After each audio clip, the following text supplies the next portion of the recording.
Welcome back to the Morning Show here on the Rise News. I am Adesua Omorwan. I'm Rafai Hussaini. And I'm Shaiton Atigari. Good morning. All right, let's go straight to it. The Edo State leadership crisis, which began after the Edo All Progressive Congress ABC had won elections into all 24 member assembly in the state, is far from being over. Indeed.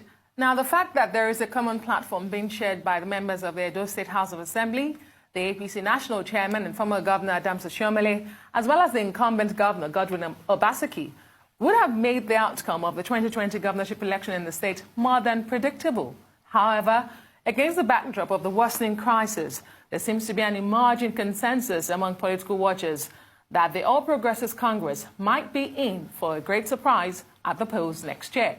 The national chairman of the All Progressive Congress, Adams Oshiomhole, who has been at loggerheads with Edo State Governor Godwin Obaseki over who controls the levers of power, both within the state chapter of the All Progressives Congress and the state government itself, has dismissed fears that the party may lose next year's governorship election in Edo State.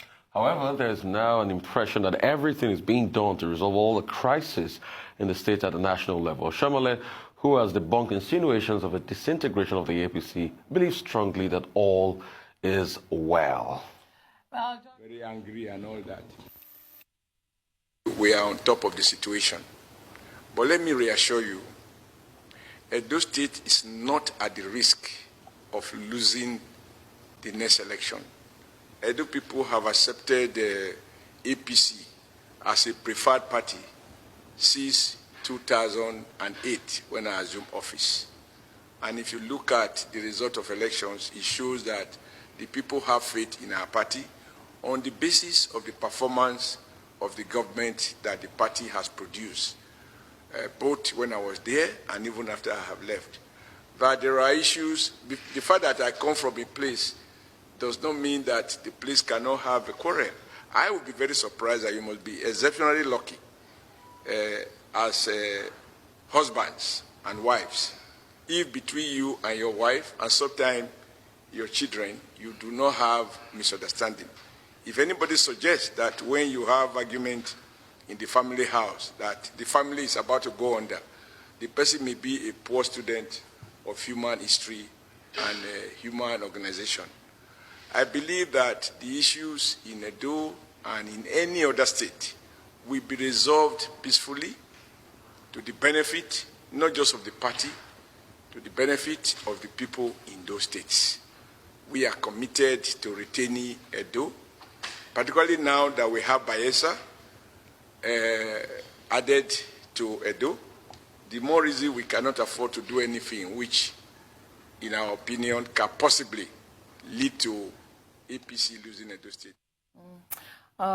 Joining us now on the Edo State leadership crisis is Dr. Pedro Obaseki, the convener of the Midwest Movement and former candidate of the governorship election in 2016 in the state as well. Thank you so much, Dr. Obaseki, for joining us this morning. Thank you for having me. Well, you listened to the former governor of the state and national chairman of the APC, Adams Oshiomhole there. A lot has happened since both men described this crisis as speculative and invention of the media. There have been attacks and counterattacks by both camps. In fact, the Deputy Governor, Philip Schreiber, found himself in the mix as well. Most recently, the State House of Assembly Speaker declared 14 seats vacant for members-elect who refused to present themselves for inauguration. You talked about a rapprochement the last time you were here. Are you still optimistic about that? And what do you have to say about Mr. Oshiomhole's comments? Maybe I'll start with Mr. Oshiomhole's comment. I truly believe, I pray and hope, I don't have to read my Bible, that he wasn't being economical with the truth.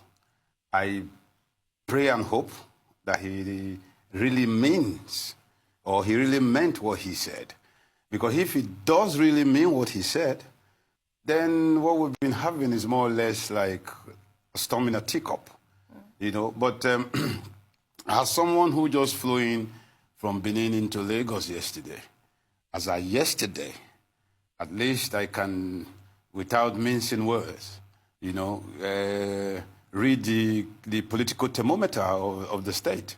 And it's a little much of a fire cry from what was so brilliantly and elucidly described by the ex-comrade governor and national chairman of the APC.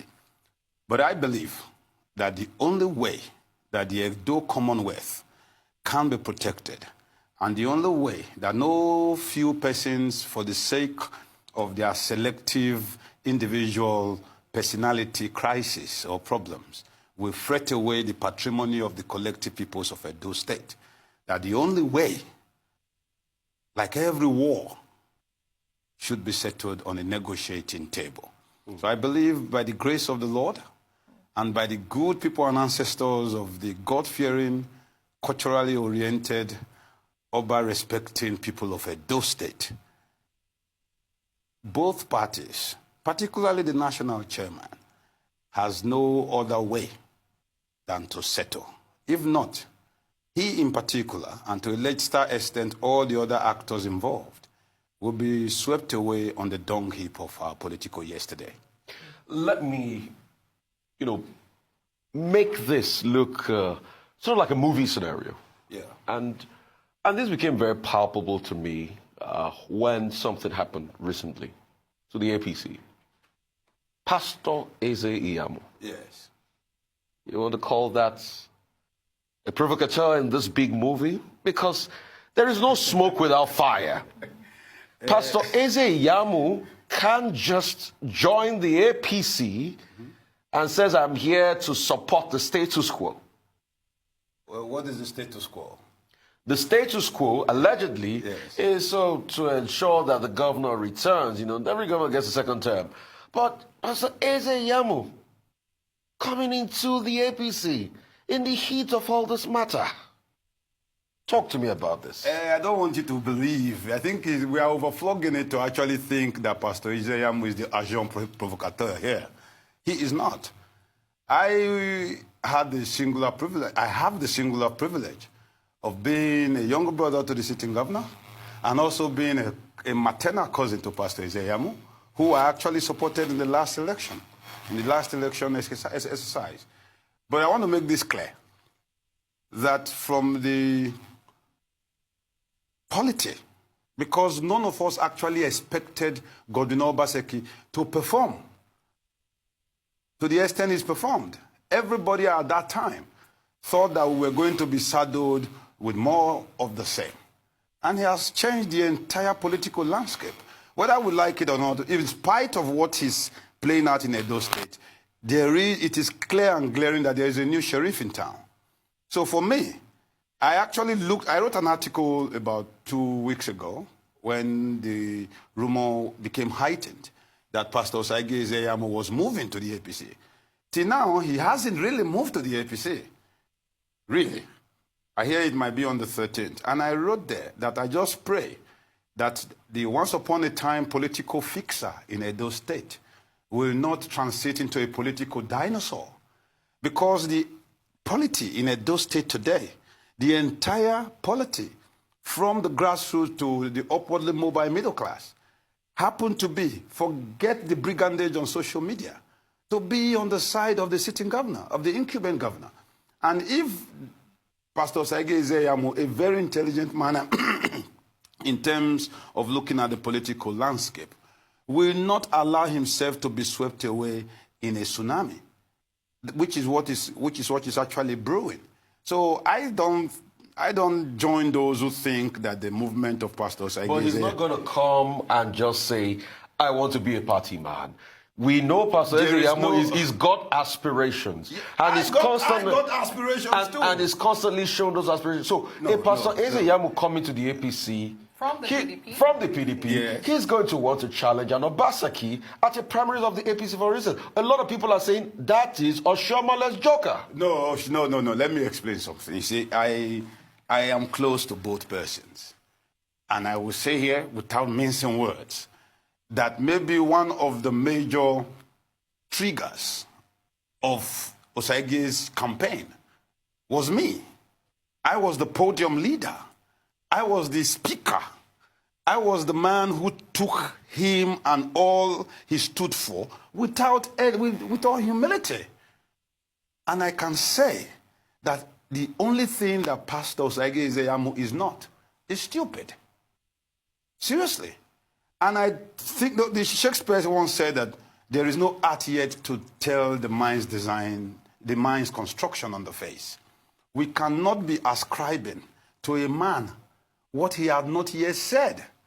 I like taking things from a very empirical and not a subjective, maybe it go happen level.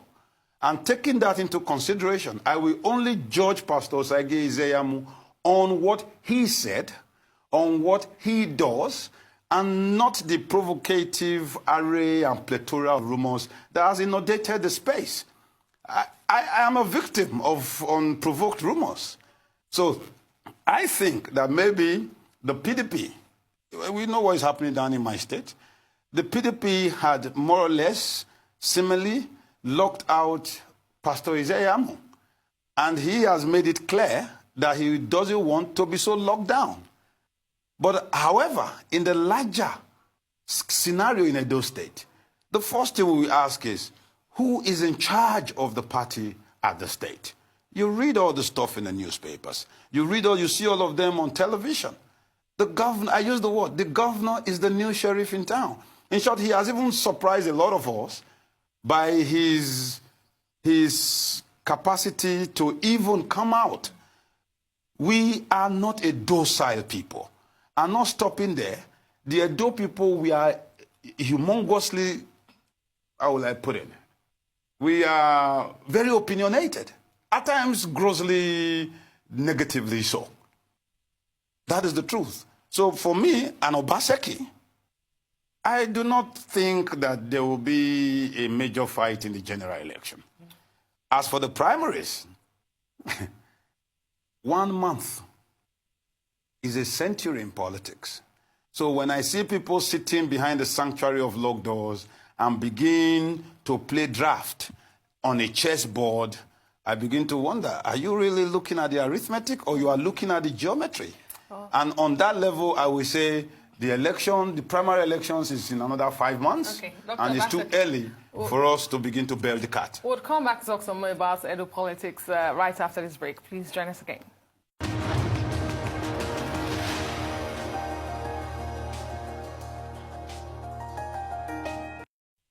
Welcome back to the morning show here on the Rise News. We're still joined in our Lagos studios by Dr. Pedro Obaseki discussing the Edo State leadership crisis. Now, I want to talk about the legality of this all. Like Adesewa rightfully mentioned, even the deputy governor has been dragged into this. He's been suspended, the governor as well as the national chairman. What's the legality of this? Because there's a rule that says that you can't suspend a party executive except it's at the NEC or a party national convention. So I'm trying to understand how all of this plays into what is going on right now. Okay, thank you. I actually, on this level, I feel sorry for the Oshomole camp. Because it seems as if the camp of the national chairman never read or still haven't acquainted themselves with the constitution of the APC. You see, the relevant constitutions of the APC, particularly Article 13 and Article 14, that describes the roles and functions of all the party organs, lays it clearly that the 16 titles under the National Working Committee have no right, howsoever, whatsoever, whensoever, wheresoever, to suspend or even have jurisdiction or adjudication rights over any member. Ironically, it says clearly that the executive committee, and it is in their Article 21. Article 21, there's a particular one that is titled Punishment of Erring Members. Article 31, subsection D, talks about the suspension of these members. And how does it work? Very simple. If I'm a card-carrying member of the APC, I cannot be a member of the APC at the national level. I cannot be at the state level. I cannot be at the local government level. I must be a member first, ab initio, at the ward level. So for me to even be suspended, it has to start from my ward. So what happened in the case of Adams Oshomole, his ward chairman openly sat on television and announced the suspension of Comrade Adams Oshomole.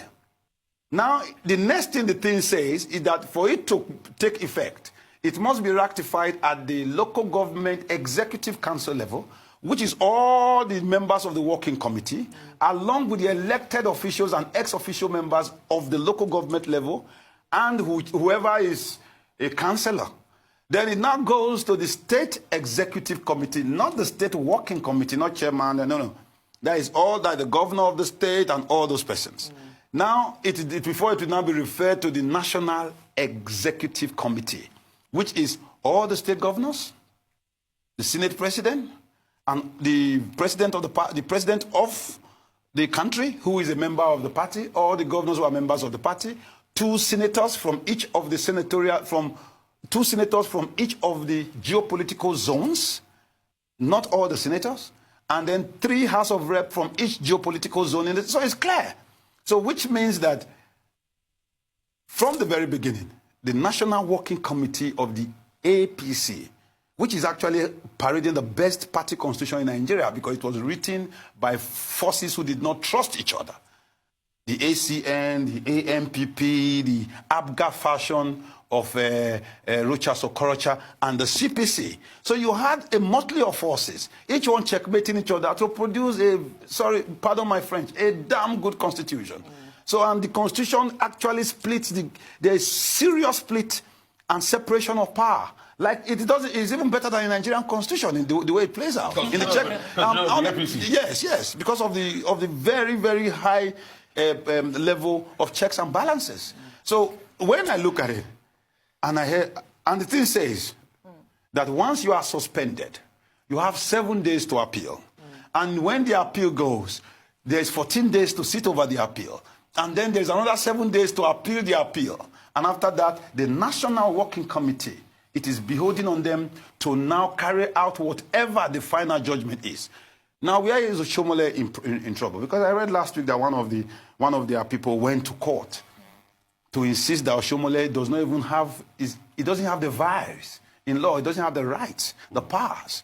It's ultra vile for him to even set up or even parade himself as the APC national chairman because he is being suspended. And that suspension at the ward level, which is the originating unit for his membership in the party, and then he did not follow up with an appeal. So when I look at it, I just say, whoa, who is advising Mr. National Chairman? So, and I think maybe I would do it too, maybe. I just breeze it away in the wave of the hand. So in terms of the legality, the law appears to be on the side of the Godwin Obaseki fashion. I mean, you don't have it's not rocket science. You notice all the court cases and all the adjudication so far. The Oshomole side has not won one. Okay. Because I want to bring in we've talked about party politics. Let's bring into the scheme of things happening in the House of Assembly, where the Speaker has now declared those 14 seats vacant and ordered INEC to conduct fresh elections in 90 days. What's the legality of that? Because the members-elect affected describe this as laughable. They are challenging the inauguration of the Assembly in the first place. Let me sit properly. Because that is actually a bigger existential threat to the state. And I would talk politics, and I would talk legalities. On a legal level, I've said it again and again. And all the court cases have proved it so far, that the governor can only but do one proclamation. That is a fait accompli. Number two, it is not beholden on anybody outside of the person so duly elected to walk free will to go and be inaugurated. In all this, I've gone on several platforms appealing to my brothers to step forward to the Anthony Nahuru House, which houses our Edo State House of Assembly, and demand to be inaugurated. It was their bona fide right. But none of them did that, not for once, because the Edo people would have shut down that assembly if the 12 or 14 of them had walked there to the State Assembly door and they are barred or prevented from being sworn in. None of them since the 17th of June. Now, let's leave that as it is. On the other hand, the Nigerian Constitution is clear. Articles 91 to 109 describes the functions and jurisdiction and dispensation of duties of the state houses of assembly. And it is clear. It says one. Okay, before I explain that, I'll just say this quickly. There are 14 of them. I believe that the 2 who were sworn in and then refused to go for sessions thereafter can be declared vacant by the Speaker. Oh. Because the Constitution also states that the House must sit for a minimum of 180 days in a year. And that within that calendar year, you must attend to 1/3 of the amount of time the House must sit. Now, since June 17th to maybe June to December 17th, half a year is gone. So if you've not shown up in that time, it means that there is no, arithmetically, you will never make up the amount of time required by law for you to sit. Let me quote something happened in this same state, inside that same building in 1983.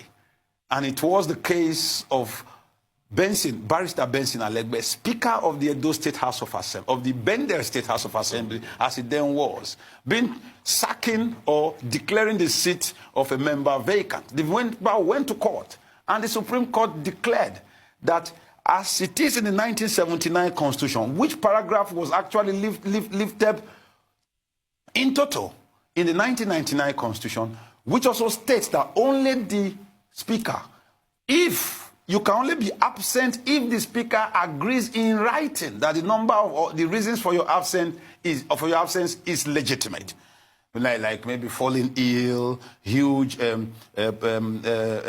personal infamy, something like that. Outside of that, you have no right not to be there. So those 2, I think, without even thinking twice, they should be declared vacant. But the other 12, you don't need to declare them vacant. You know why? Why? They were never occupied. You can only declare vacant what was occupied. But they did win elections. No, you don't get my point? It is vacant. It's always been vacant. They were never sworn in. They were don't be using those. Make no mislead people now. Last, this is your name, no cause trouble. Okay, right now you have 3 seats there, and your program is to start at 10, and then you don't show until 11. You still haven't shown, and then this one, Madam now says, as you can see, because Rufai did not show, we are declaring Rufai seat vacant. Rufai seat cannot be declared vacant because it's vacant already. So a man not sworn in, there is no recognition in any article of the Nigerian Constitution of that appellation, member-elect. The member-elect is a social appellation that you and I give to describe someone who won an election, who is yet to be sworn in, and usually we have a window when someone remains something elect. If you are the Oba elect, it's different from when you are the Crown Prince. The Crown Prince is not an Oba elect. It is when an Oba passes and then someone has been chosen to be the next Oba. So between the time he is chosen and the time he is coronated or installed, he is Oba elect. Between the time you win an election and the time you are inaugurated, you are member elect. But the members elect have allowed this time to go, which by law already disqualifies them. Because anybody who is not sitting there as the number of days prescribed by the Constitution means their seat should go for a by-election. So, that is the legal. Yeah. However, me as Pedro Obaseki from Edo State, I still think that the best way to do this, so as not to throw the polity out of cosmic balance, is for my brothers who have refused. They've lived in Abuja. We did not vote for them. We even know the hotels they live in Abuja. It's in the public domain in Edo State. We knew the first hotel they were in. We knew which belongs to one of our biggest boys in our state. We knew how they went to another hotel, which belonged to another general from my state. And so it is in the public domain. It is what we use in playing Ayo on all our social media handles. I think it says we'll be going to a quick break right about now.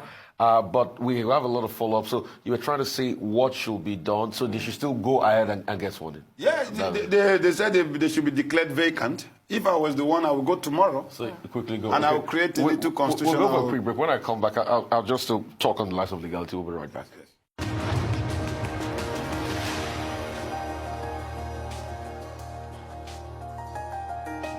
Welcome back to the morning show here on Rise News. We've got Dr. Pedro Obaseki, and where we're tearing apart and extracting what is happening in Edo State politics. I mean, not necessarily the state leadership. There's no problem with the state leadership, but the politics, the APC itself. So you said something very poignant, and I just want to take you on this, that since the ward has pushed to suspend Adams Oshiomhole, and the Constitution says once the word suspends you and the process starts, that's sacrosanct. Yes. Adams Oshiomhole, after that suspension, still rallied the National Working Committee of the party. Is that legal? Does Adams Oshiomhole have the right to still conduct the National Working Committee of the APC, despite the fact that his locus unit has suspended him? You see, that is the problem with describing the locus standi of Oshiomhole. You see, as at the time he was suspended, which was just about a week before the summoning of the National Executive Committee, he was supposed, ironically, although I think they didn't see that it could happen to the chairman, he was supposed to summon that National Electoral Committee, which they've been fighting to be summoned since last year. The Constitution says it must hold once every quarter, every 3 months. But it wasn't held since August last year. And when it was held, everybody knew what happened. I have newsmen who were there as staff in my news organization who were there as staff on the day. And he, immediately after the president left, he shut down the National Executive Committee. Everybody knew what happened. And we also knew the fallout immediately, that almost immediately 14 or 16 of the state chairmen signed a paper requesting that what he did was illegal. But be that as it may, what should happen now? If you notice, all the meetings is called after then. He had called the meetings with the governors in Jos where no one turned up, and then the meetings with the South-South leaders of the party, which are all the ministers, the governors, and stuff, where even the only senator from my state, Francis Alimikan, did not turn up. The senator ironically representing his own senatorial district, who is from about 25 kilometers from his hometown, did not show up. The 2 ministers from my state did not show up. The ministers from Bayelsa, Rivers, Amechi did not show up. Akpabio did not show up. Timipre Silva, the Minister of State for Petroleum, did not show up. He doesn't have the oath to call them? No, maybe that was the first frontal question on the legality of this, on a legal level. You know, legality and the legal implications and the political implications therefrom may not necessarily be swimming on the same ebb or riding the same wave. But right now, I got scared when I saw last Friday or Thursday last week, about 4 or 5 days ago, that someone had gone to court for a pronouncement because of the constitution of the Reconciliation Committee, that he doesn't have the vice, that he doesn't have the right under the law to even summon from. Apart from his being suspended, the constitution of the party actually states that only the executive committee at all the levels of the party can create such committees for reconciliation and disciplinaries. So I think what is happening is that the APC has a national chairman who is not in tandem with the letters of the constitution of the party which he is meant to superintend over. And I think he should get together with that document. Okay. And I also feel that going forward, sorry, love, the only way that the comrade can come out shiny or smelling sweet at the end of this is to go behind the sanctuary of locked doors, called his, once upon a time, lieutenant. And then his younger brother. Do you know that Philip Shuaibu legally is actually the younger brother of Adams Oshiomhole? But Philip Shuaibu is against Adams Oshiomhole now. So why don't I ask you, what must have been that it is that a young man, Philip Shuaibu, whose father on paper is the foster father, legally, who adopted Adams Oshiomhole in Kaduna via the ECWA, ECWA, Evangelical Church of West Africa, who took a young Oshiomhole and put him in school, put him in textile industry. The same, I have pictures. A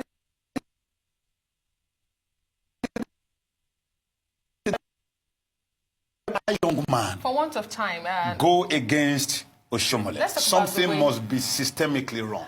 Exactly. And let's talk about the way forward, because, you know, Adams Oshiomhole, the former governor, has said, yes, this is nothing personal. This is purely governance. He says, for instance, one of the grounds he has with Governor Obaseki is that he's abandoning projects. And he made example of the 5-star ultra-modern hospital, which has been commissioned by President Muhammadu Buhari since 2016. And another one is that he's retiring old politicians in the party. He's making them look irrelevant. Those are some of the grounds that he has for him. I'm sure how do they go forward from here? If any Edo man just heard you now, they will laugh a chuckle, a deep one, over that hospital. The hospital, we all knew. In fact, the PDP made a video after it was inaugurated, after it was declared opened in October 2016 by Mr. President. That was the biggest vote-face. That was the biggest public deceit that Adams Oshiomhole ever did. We all know that materials were taken from the Stella Obasanjo Hospital, which is about 3 kilometers down the road, and retrofitted into that place to make it look like there was a functional hospital. Did you know let me finish. Was on the board of the economic team of the government? No, wait, sorry, madam. In Nigeria, let me quote the famous American politician, president. He said, on my table, the buck stops. Okay. So as at that, Harry Truman, the truth of the matter is it was Oshiomhole's administration, not Godwin's. So I cannot be blaming Godwin for... In this, there are some commissioners in Lagos State today who have not seen Oshiomhole's face, except at the Executive Council meeting. Let's not talk about that. I am saying that Mr. Oshiomhole, not Godwin, invited Mr. President to open a dummy hospital. We all know. So, and it was all in the civil society boys all went haywire. What about retiring of politicians for want of time? The retiring of politicians, you know, in Nigeria, we are the only country where you retire people, and when they get so tired, you make them presidents. At the age of 60, a small office in the civil service thinks you are not functional enough anymore to be able to handle the vagaries of a small administrative federal parastatal. And at 70, we are beginning to push you into positions where you can't sleep. Because the executive office or political office of huge demands on persons need your attention. Abroad, the Macrons are ruling. Nigeria, we are rolling out dinosaurs. I do not at all support the recycling of the people who have made sure that our take-home pay don't take us home. I keep telling people, I told Rufai outside, that the biggest problem Nigeria has is that the upwardly mobile middle class, the educated elite, abandoned the space in 1999. So today, the worst of us are ruling and lording over the best and the rest of us. If Godwin Obaseki has looked at the political landscape in Edo State, where the people like Tony Kabaka, who did not finish primary school, I am not saying secondary, is beginning to be appointed by Mr. Adams Oshiomhole as the leader of the Edo people, of Benin's, of persons who parade themselves with knowledge of a tribe that as of 1550 already had the technology to produce the Indian mask. Hello. If that is the only thing that Godwin did or is doing, to rid our space of motopath Democrats. May the peace of the Lord and the spirits of my ancestors be with him forever and ever. That's a good way to end it. I mean, what a bombshell with Dr. Pedro Obaseki today. That brings us to the end of the show. I'm Rufai Aseni. I'm Adesu Almoran. And I'm Shaiton Atigari. Thank you for watching. You can also follow us on our social media handles showing now on the screen. And from my entire team here in Lagos, enjoy the rest of your morning and, of course, the rest of your day. Goodbye.